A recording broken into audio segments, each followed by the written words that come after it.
Ba-da-ba-ba. Good morning, everybody, and welcome to the highlight of not only American history, but civilization itself.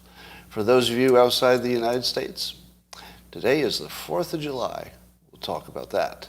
Special day here. I don't know if you've even heard of it.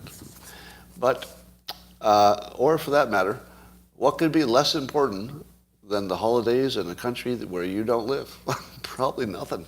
That's probably the least important thing that ever happened to you. But we're going to make this special anyway, and all you need is a cup or a mug or a glass, a tankard, chalice, a stein, a canteen, jug, a flask, a vessel of any kind. Fill it with your favorite liquid. I like coffee. And join me now for the unparalleled pleasure of the dopamine here today. Things makes everything better. It's called the simultaneous sip, and it's going to happen right now. Go.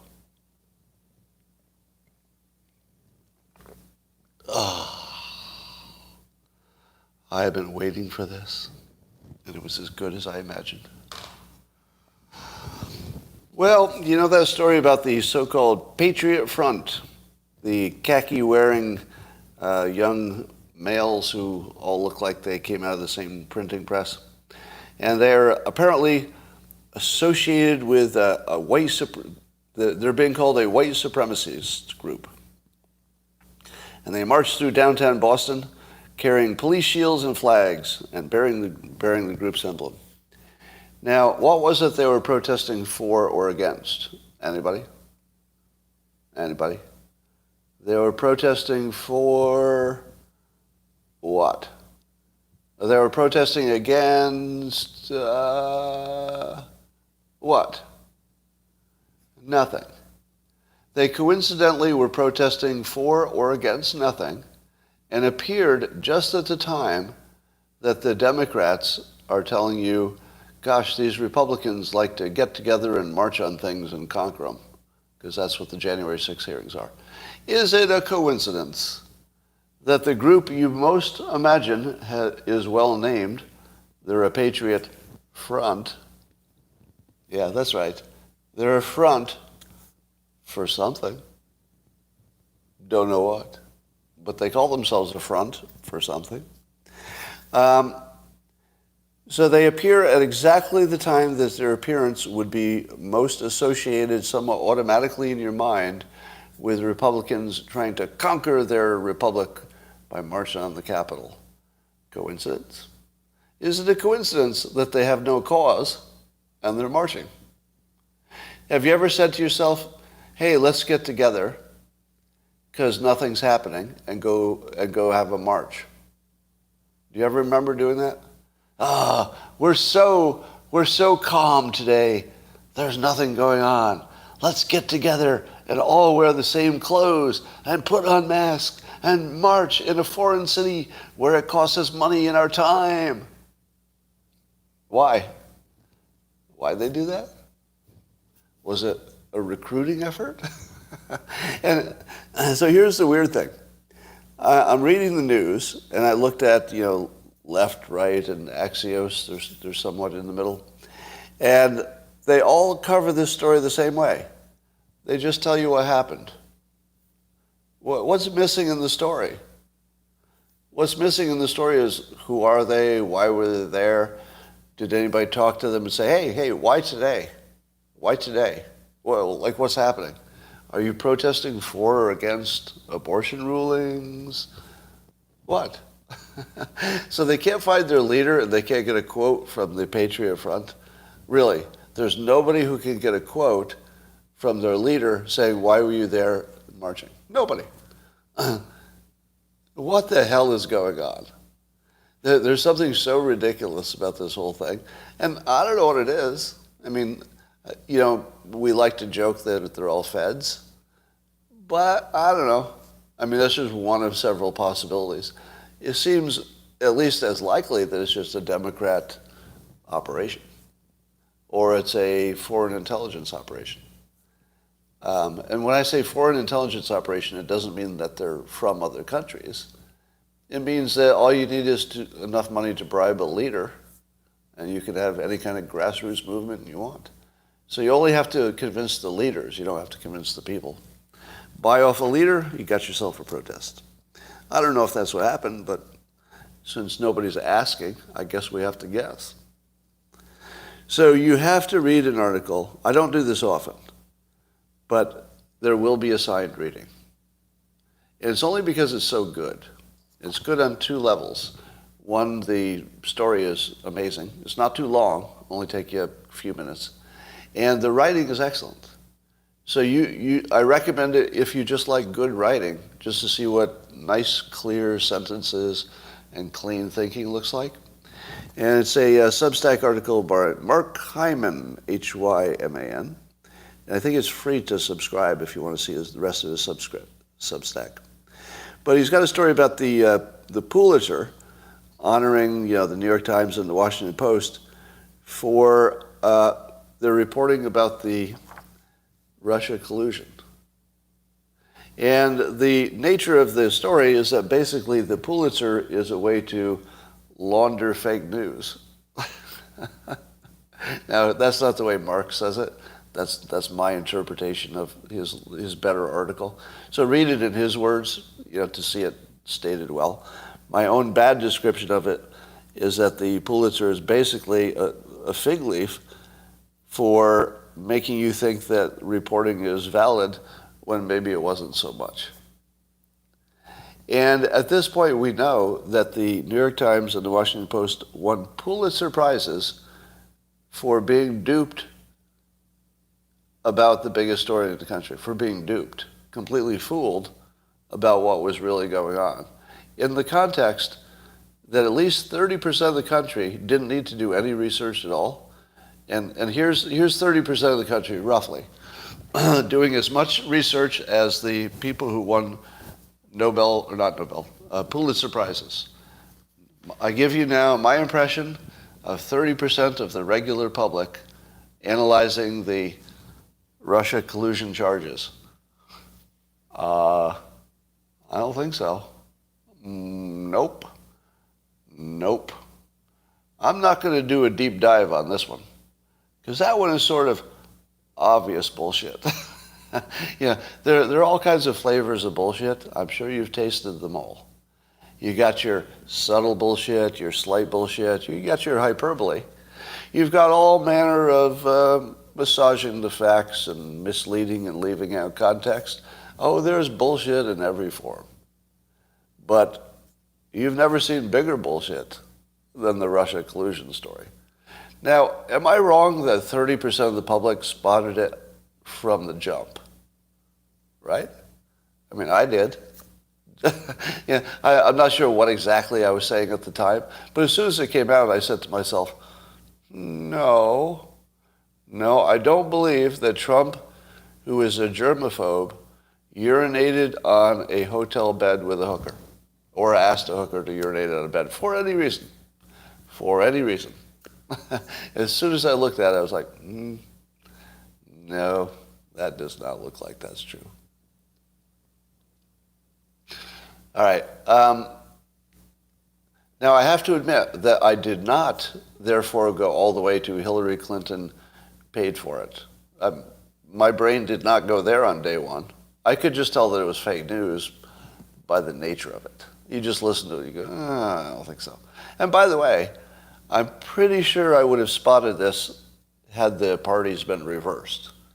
Meaning that if the Republicans had, accused Biden of the same thing, I would have said, just without even doing any research, I don't think so. I just don't think so. I think I would have spotted it in either direction. All right. So the Pulitzer is not a credible organization, and you hear somebody got one, you should not be impressed.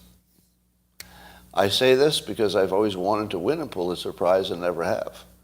So if you'd like to get your commentary from somebody who is clearly disgruntled, this guy, has two thumbs and is disgruntled about not winning a Pulitzer Prize, this guy, yes, I'm very bitter about it. I'm bitter about winning the prize that I put no value in whatsoever. It's true, by the way. I am actually bitter about it. I swear to God, I'm bitter about it. And the reason is that other cartoonists have won the Pulitzer. So Gary Trudeau's won, once or twice. And I think Brooke Breathitt's won, and then lots of political cartoonists have won. And I always said to myself, I feel as if Dilbert has defined the workplace in a way that if somebody deserved a Pulitzer Prize for cartooning, for commentary about the world and even having an effect on the actual workplace, honestly,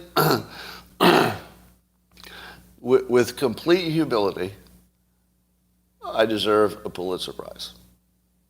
Just based on how they're given and what they're for and the context. And but I don't think I've been nominated. So you can't actually win it unless you're nominated. And I think you nominate yourself. So, no, I'm not high, but thanks for asking.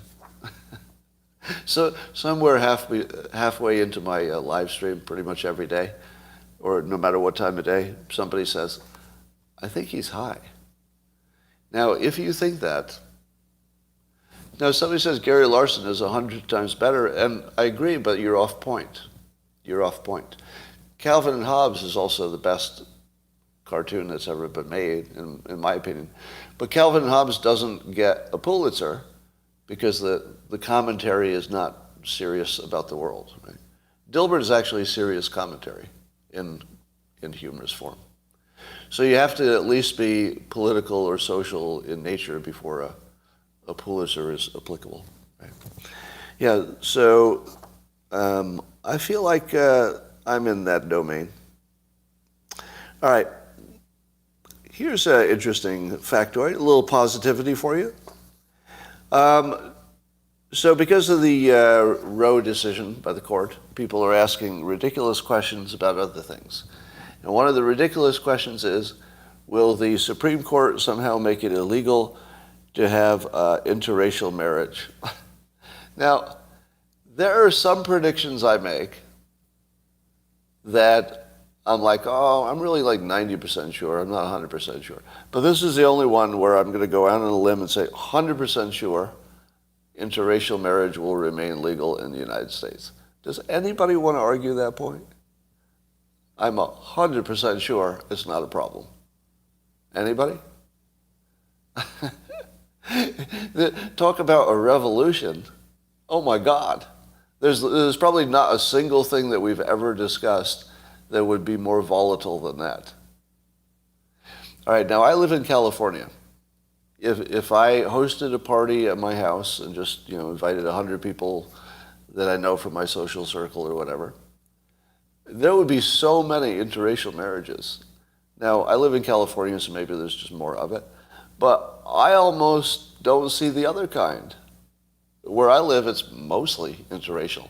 And now, interracial depends how you define it, right? So we're not counting just black and white. You've got to count, Hispanic. You've got to count Asian. You've got to count everything, right?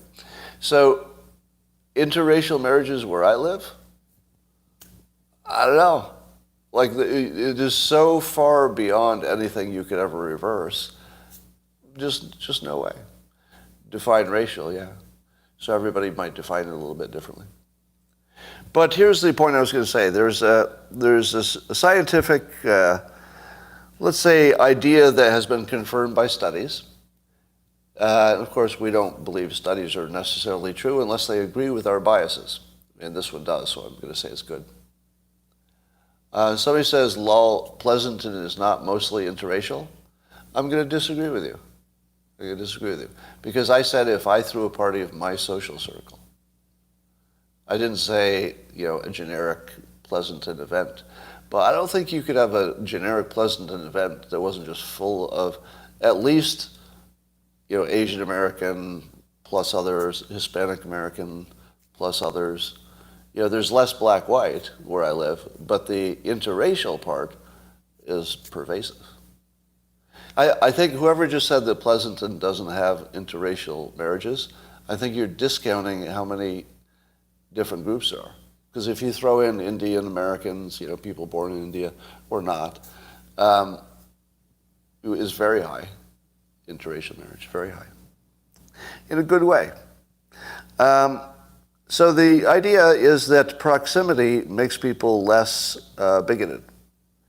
In other words, if you simply spend time around people, instead of disliking them more, because you get to see all their warts or whatever, it's the opposite. The more time you spend with people who are different from you, the more accepting you are. Does that make sense to you? Do you believe that? I mean, does that study sound like that makes sense? Now, some of the examples they gave I thought were bullshit, and I'll tell you why. One of the examples was that people who served in back when the military was segregated, there was a period when there were still segregated units and then integrated units. And if you followed up with them, you found that the integrated units, years later, the people who were in it were less bigoted than the people who were never integrated in the first place. Does that make sense? And so that was part of the evidence of that working together makes you less bigoted. Do you see any problem with that study? There's a big problem with that study, isn't there? Well, let me ask you, at a time when there was a transition and there were still segregated units and unsegregated, and then integrated units, do you think there was anything that those units had in common before the study?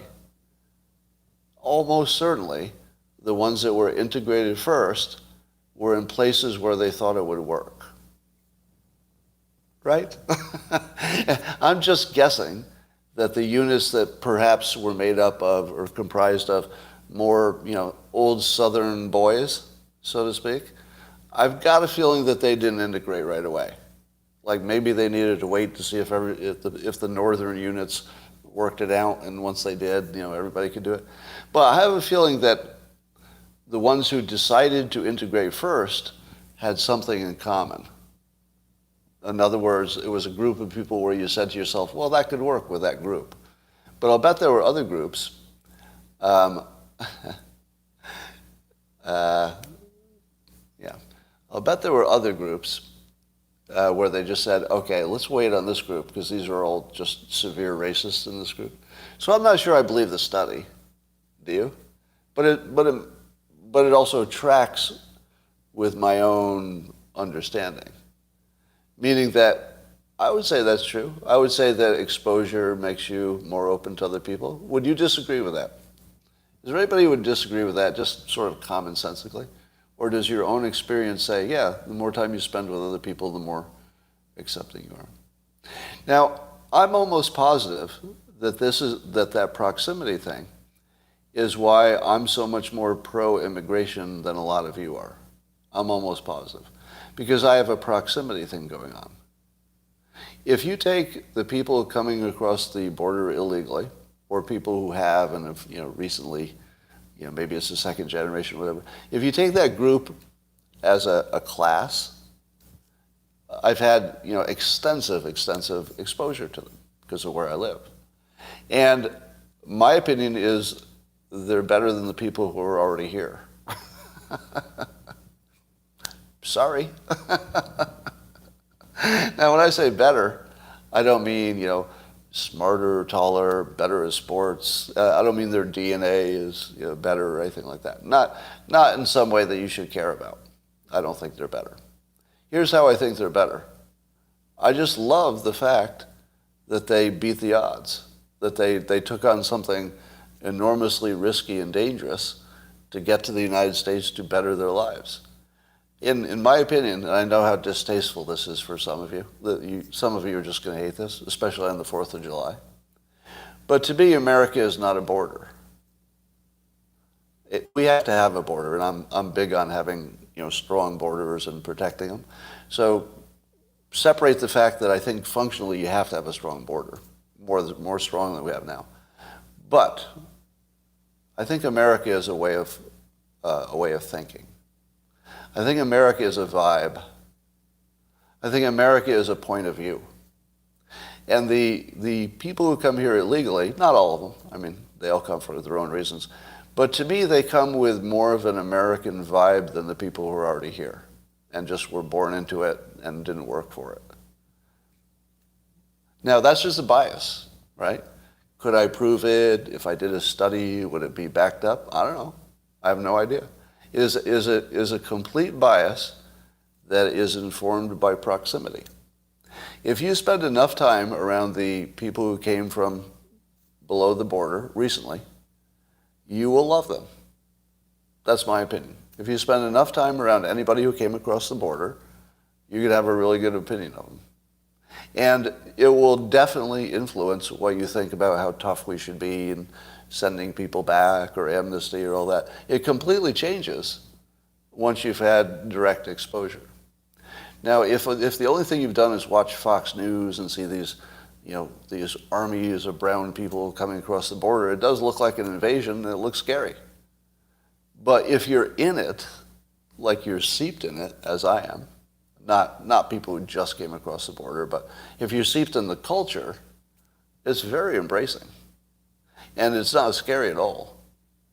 Like, if you wonder what your future looks like if you're not in California, California is often your future, right? For good or bad, right? What happens here just happens a little faster. So we're maybe, what would you say, 5 years? California is about 5 years, maybe, depends on the topic, ahead of what's going to happen everywhere. And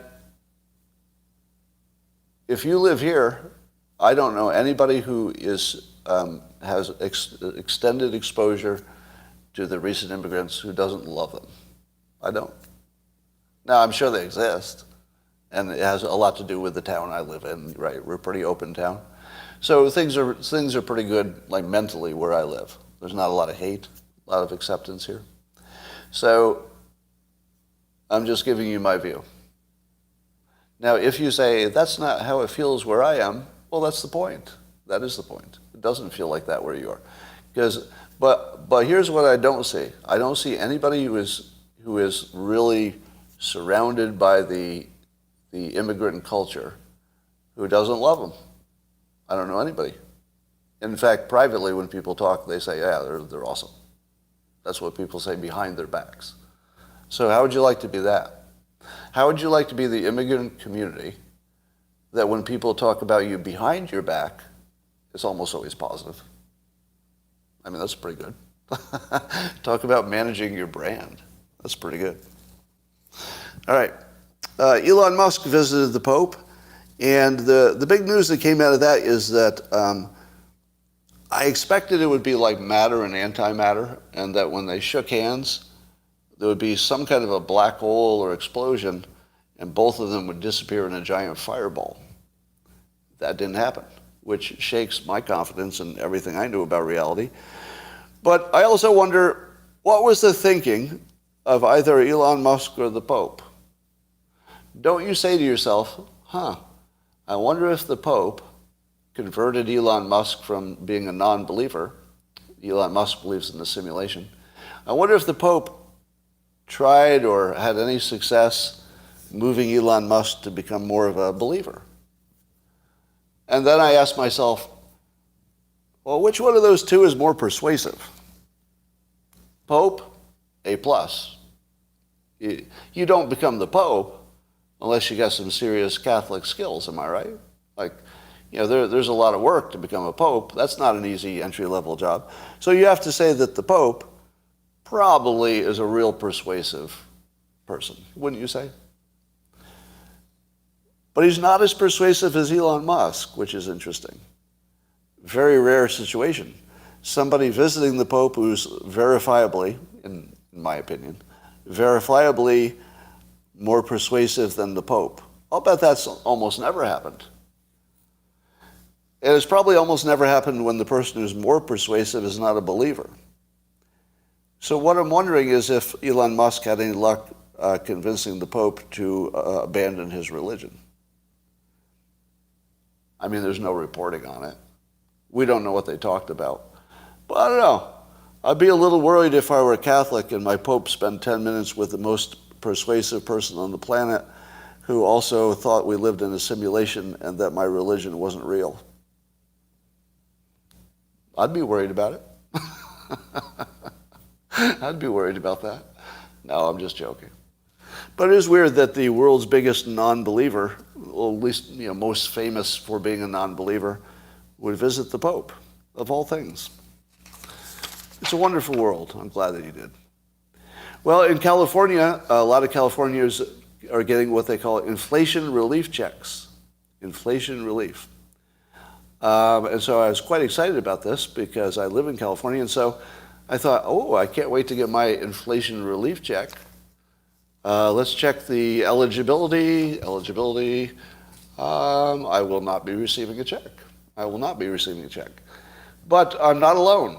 The other people who will not be receiving a check for inflation relief are the poor. So the middle class will be doing pretty well, but the poor have been completely excluded because since they don't pay taxes, they don't have, direct deposit and bank accounts. The government can't easily find them and give them money. So instead, and wouldn't know how much to give because it's based on your income anyway. So the poor get nothing, and the rich get nothing. But the middle class will do pretty well. I don't know. Is that a partial win? I feel like we could have done better at giving all the money to the poor. Am I wrong about that? Wouldn't we have been a little bit better giving all the money to the poor instead of, none of it? Now, I'm all in favor of doing things that are good for the middle class. But if you have only one pot of money and you've got poor people, middle class, and rich people, half of their decision was pretty good. Let's not give it to rich people. Okay, I mean, you could argue that the money came from the rich people, so you'd just be giving it back. But all right, forget about that. The rich people can at least afford it. But then when you're deciding, afford not to get it. And then when you're deciding, should we give this money to the middle class or the people who need it much more, they decided to give it to the people who didn't need it as much. Yes, you're wrong, somebody says in all caps. Okay. Yeah, I guess the poor people don't vote, so there's no point in giving them relief checks. Well, here's a little thing that makes me scratch my head. Have you seen the pictures? I don't know if these are real. So, you tell me if this is even fake news. It might be fake news. But there are long lines for Tesla charging in the public charging stations. And apparently it takes you half an hour to an hour to get a charge. And there's long lines suggesting that the people at the end of the line would have to wait, 6 hours just to charge their car. Is that real? Because, God, no content. The trolls are active today. Imagine being a troll. Like, that was the best thing you had today, was to yell at me in capital letters. Like, well, the best thing I got going today in my life is I got on a live stream and made everybody a little less happy with my comments. That's what I did today. But do you think that it's true that the Teslas are lined up for hours to get charged? Here's my degree in economics. My degree in economics tells me the following. You would not build a network of charging stations to fulfill 100% of all possibilities. That would be cost prohibitive. You would build a network of charging stations that could handle 98% of all situations. Today's the 2%. The holidays are the 2%. That's when everybody's traveling at the same time. So it seems to me likely that the charging network is only designed for the 98% of the time when traffic is normal and not designed for the 2%. I'm just making up 2%. But not designed for that small number of times when everybody's traveling. Am I right? So that's probably a real problem. But I don't trust the news enough to know if it's just something that happened once. I mean, we might already be past the line. I don't know. Or is it getting worse? Who knows? What would be interesting is if just private people started charging people's cars in their own driveway. Just run an extension card out to the driveway, put up a sign, charge your Tesla, $20 or whatever it costs. And couldn't private people sell charging? Just park in my driveway, plug it in for an hour? Yeah, you could, right? So maybe something like that will happen. So there's an ongoing debate about TikTok and whether or not China has access to information because it's a Chinese company. And Brendan Carr, he's on, where is he? The FCC. And he's asking Apple and Google to drop the app because it's sending data to China. Now, TikTok had assured us it's not going to do that, but apparently it's confirmed that some of the data was available in China. And I think at this point, if we were fooled about what data is going back to China, and TikTok was involved in fooling us, you have to take it out of the App Store. Now, I don't know if these two things are true, so let me say these are allegations. So the allegation would be that people were concerned that China, the government, would have access to all this private information in TikTok, and TikTok said to the world and to us, no, don't worry, because we moved our data out of China, so China doesn't have access to it. But it turns out that was incorrect. And apparently it's been verified, that's the allegation, that data was available to China.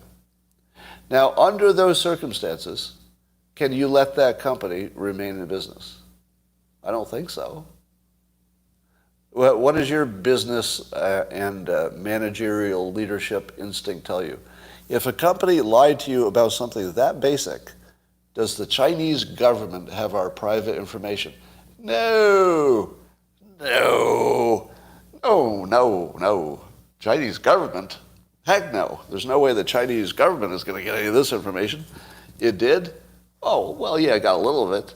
And when I say a little of it, they got a lot of it. But, next time we'll fix it.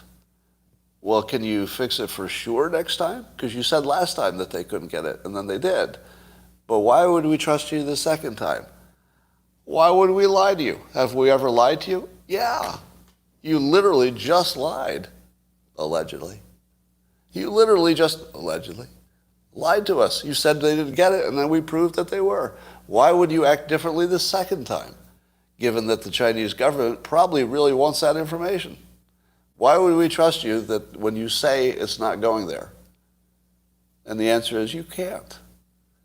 And they proved that you can't trust them by lying about that very exact thing.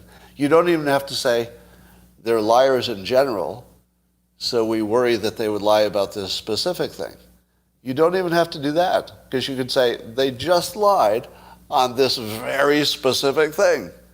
Why in the world would you trust them to not lie again on that very specific thing, which is the most important thing, probably, which is exposure to the data in China. So Trump and his administration wanted to get rid of this, and their instinct was to get rid of it now and fast and just do it. But they were stymied by whatever forces. So here we are. So if you signed up on TikTok, good luck. China knows a lot about your preferences. I'm seeing a comment that my only contact with the immigrant community is when they mow my lawn and clean my house.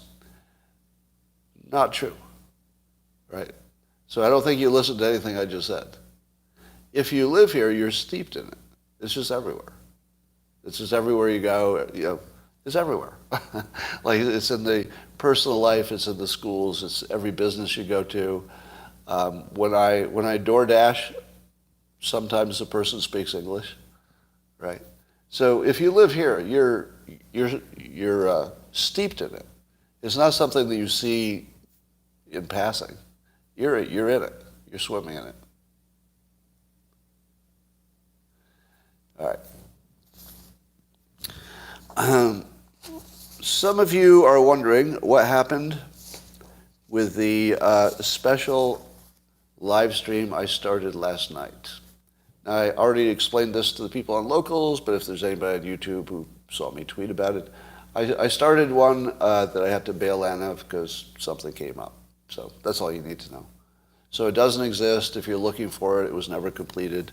And I may or may not complete it today or later. I would like to read for you some of the best, most important words ever written. Do you want to hang for that for a minute? Now, I want you to listen to this not only for the meaning of the words, but for how well it's written. Because remember, one of the things that we've learned is you want short, clean sentences.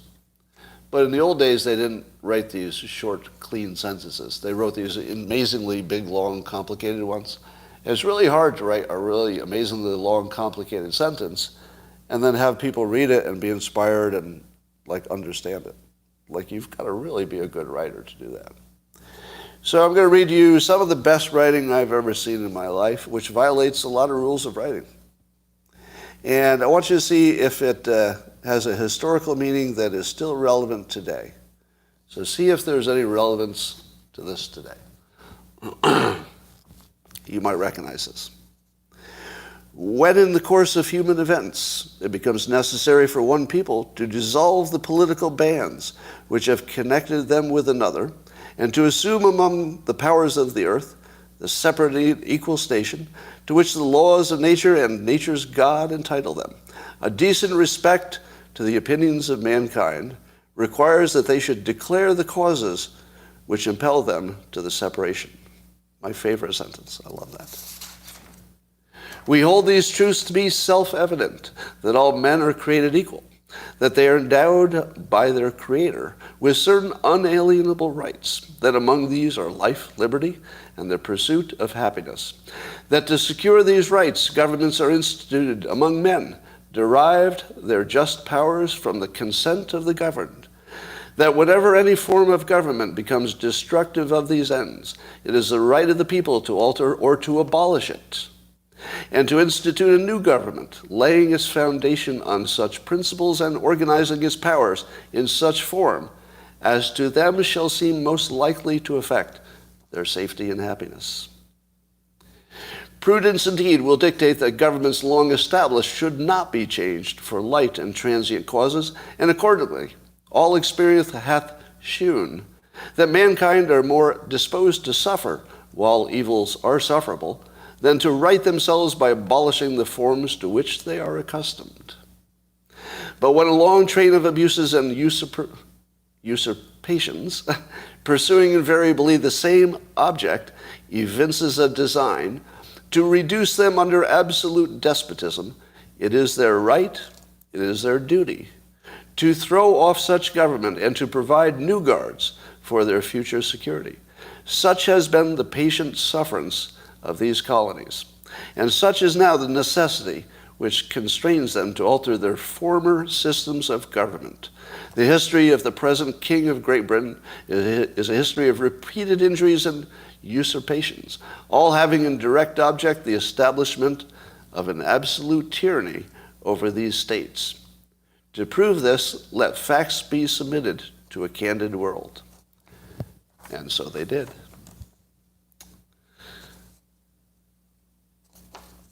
And so they did. And that, ladies and gentlemen, is the best writing in the history of the world, I would argue. And on that note, let's have a great 4th of July in the United States. And the rest of you, I hope you take a moment today to appreciate freedom. And that concludes my program for today. Have a great 4th.